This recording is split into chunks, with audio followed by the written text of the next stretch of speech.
हाय दोस्तों, आज मैं आप सभी को जो है क्लास 12 का एनसीईआरटी मैथ चैप्टर 2 का एक्सरसाइज 2.2 के क्वेश्चन नंबर 1 को बताने वाली हूँ। तो अब मैं वीडियो को स्टार्ट करती हूँ। क्वेश्चन नंबर 1 कहता है कि सिद्ध करें कि 3 साइन इनवर्स x बराबर में sine inverse 3x minus 4x Q है।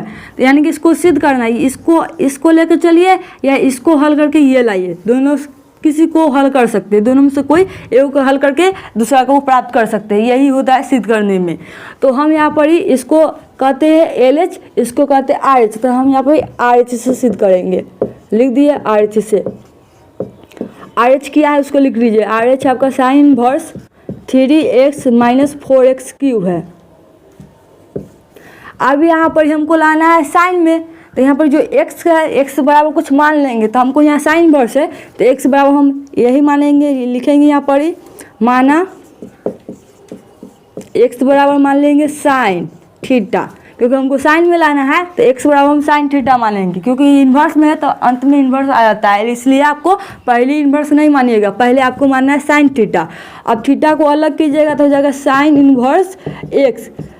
इस चैप्टर में जब भी हम कोई त्रिकोणमितीय फलन को हम उसको थीटा से अलग करेंगे तो उसमें आपको इन्वर्स लग जाता है। जैसे थीटा के बगल से बराबर को उधर जाएगा तो उसमें इन्वर्स लग जाता है। अगर इधर इन्वर्स लगल है, बराबर को इधर भेजेगा तो इन्वर्स हट जाता है। अगर आपका त्रिकोणमितीय अनुपात कितने होते हैं? 6 होते हैं। अगर उस सभी में इन्वर्स लगल है, बराबर को उधर भेजिएगा तो इन्वर्स हट जाता है। अगर बराबर के उधर इन्वर्स नहीं है, इधर इन्वर्स नहीं था, जैसे बराबर के इधर भेजे तो इन्वर्स लग जाता है। जैसे इंटू में से इधर जाएगा तो इन्वर्स लग जाएगा।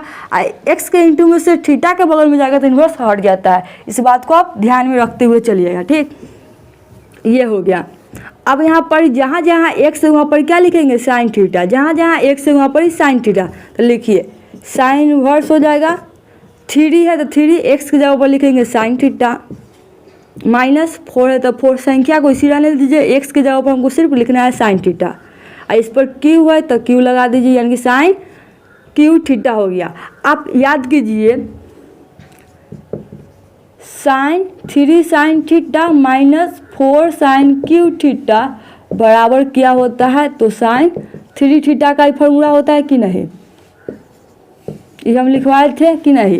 यानी कि साइन 3 थीटा बराबर होता है ना 3 sine theta minus 4 sine Q theta. तो इसके जगह पर हम लिख सकते हैं साइन 3 थीटा, यानी कि लिखेंगे साइन इनवर्स साइन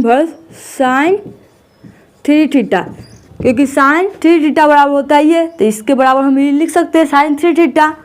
अब देखिए साइन इनवर्स से साइन खत्म हो जाएगा, क्योंकि बाहर साइन इनवर्स अंदर साइन, तो दोनों आपस में क्या होता है? समाप्त। और इसका सिर्फ एंगल बचता है। तो एंगल क्या है आपका?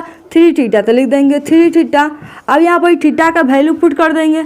थीटा बराबर क्या लिखे थे? Sine inverse x। तो यहाँ पर लिखेंगे 3 और थीटा बराबर हो जाएगा साइन इनवर्स x। तो हमको प्राप्त होना गया 3 साइन इनवर्स x। यही ना हमको प्रूफ करना था, तो कर दिए इस तरीके से। इसी तरीके से क्वेश्चन नंबर 2 है, जिसमें आपको वहाँ पर कोस 3 थीटा का फॉर्मूला यूज होगा। उसको आप चाहेंगे तो खुद से हल कर सकते हैं। जिस तरीके से मैंने इस क्वेश्चन को हल किए सेम उसी तरीके से क्वेश्चन नंबर 2 हल होगा, सिर्फ उसका सूत्र अलग है। उसका फॉर्मूला होगा कोस 3 थीटा। उस पर आप बैठाइएगा मान को रखकर, तो आपको सिद्ध हो जाएगा उससे। तो यदि मेरा वीडियो अच्छे लगे हो तो वीडियो को लाइक कीजिए, शेयर कीजिए, कमेंट में हमें जरूर बताएं कि आप लोगों को वीडियो कैसा लगा है। तो थैंक्स फॉर वॉचिंग।